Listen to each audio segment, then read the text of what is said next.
Sveiki, šiandieną jums papasakosiu, kaip rasti plėšriažuvį echolotį ir kaip teisingai prisiinkaruoti toje vietoje naudojant paprastą inkarą su virve. Šnekėsime apie stovinčio vandens telkinius, kadangi upėse yra daugiau niuansų dėl srovės. Pagrindiniai 3 parametrai, į kuriuos reikia atsižvelgti, yra šie: vėjo greitis ir kryptis, žvejybos vietos gylis ir atstumas nuo tos vietos, kur buvo pastebėta jūsų dominanti žuvis.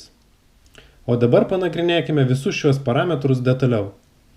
Taigi, atvykę į telkinį jūs visų pirma ieškote perspektyvių vietų ir kur echolotas rodo žuvies simbolius. Jei ieškote lydeko echolotį, jūs turėtų dominti maždaug tokie vaizdai. Jei starkių, tokie. O taip gali atrodyti ešeriai.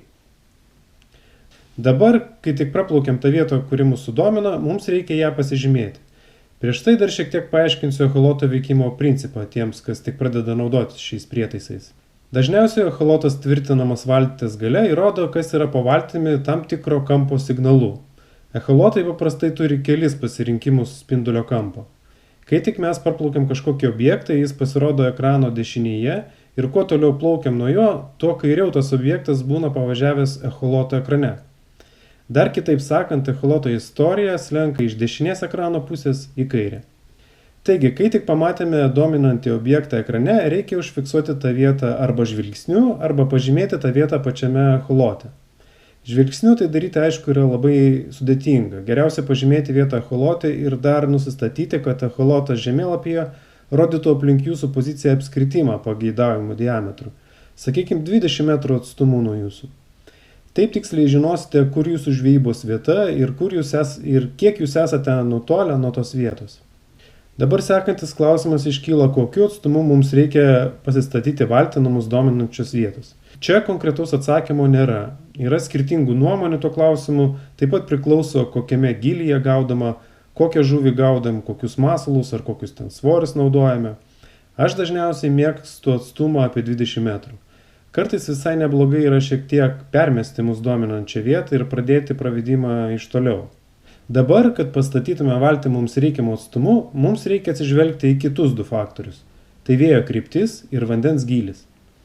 Turbūt patogiausias variantas yra tuomet, kai nuo taško plaukite prieš vėją, tai yra, kad pasistatytumėt valtį taip, kad reiktų mesti masalą iki vietos pavėjui. Įsivaizduokite, kad nuplaukėte norimus 20 metrų nuo pažymėtos vietos, išmetėte inkarą, bet kol jį pritvirtinot ir atleidot šiek tiek virvės, jūsų pozicija pasikeitė. Kiek pasikeitė priklauso nuo gylio ir koks kampas susidarė atleidus virvę. Sakykime, jūs žvejojate 10 metrų gylyje ir atleidot virvę tiek, kad susidarė 30 laipsnių kampas, tai jūs priartėjote prie savo žvejybos vietos apie 6 metrus. Atstumas priklauso nuo gylio ir virvės kampo, tai galima apskaičiuoti pagal stataus trikampio formulę. Taigi, jei inkaruojatės plaukdami nuo taško prieš vėją, atsitraukite šiek tiek papildomai, kad kompensuotumėte tą priartėjimą dėl inkaro nuleidimo. Kitaip galite apskritai prisinkaruoti taip, kad jūsų žuvis atsidurs po valtimi. Kitas variantas, jei inkaruojatės, kai vėjas pučia šonenis. Tokiu atveju jūsų nenuneš tolyn ar artyn gaudimo vietos, kol inkaruositės, bet atsidursite šiek tiek šone priklausomai nuo vėjo krypties. Todėl reikia tai turėti galvoje ir stengtis susiorientuoti. Susiorientavimą, aišku, padeda echolotas. Tiesa, sudėtingiau, kai echolotas neprijungtas prie kompaso. Tuomet jūs galite atsistoti reikiamu atstumu, bet nežinosite tikslios krypties, kur yra jūsų vieta. Tokiu atveju jums gali padėti kompasas, bet apie šią temą pašnekėsime kitame video. Kitas variantas, jei plaukite nuo gaudimo vietos palei vėją. Vėl įsivaizduokime, kad jūs nuplaukite 20 metrų nuo vietos, paleidot inkarą, bet kol galtinai prisinkaruosite, vėjas jūs nuneš tolyn nuo žvejybos vietos. Vėlgi atstumas priklauso nuo gylio ir inkaro virvės susidariusio kampo. Tokiu atveju galite jau nebedamesti iki jūsų pageidavimus vietos, tuo labiau, kad mesti reiks prieš vėją. O kitas nemalonus niuansas, kad inkaro virvė bus priešais jūs ir trukdys žvejoti, ją galite įkabinti masalą. O kabliai labai gerai sminga į virvę ir po to sunku būna juos ištraukti. Taigi čia turime 2 pasirinkimus. Išleisti inkarą anksčiau nei nutolus 20 metrų, bet tokiu atveju inkaras gali atsidurti arti žuvies ir ją išgąsdinti. Ir kaip minėjau, inkaro virvė bus priešais jūs ir gali trukdyti žvejoti. O kitas, turbūt geresnis variantas būtų pasitraukti kažkiek į vieną ar į kitą šoną ir tada tolti palei vėją nuo tos vietos. Bet čia jau vėl reikia po to susiorientuoti, nepamesti tos vietos, nes vandenyje sunku įsidėmėti vietą, vanduo visur vienodas.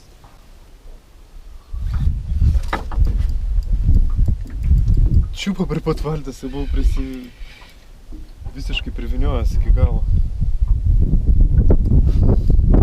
Ir dar nebloga.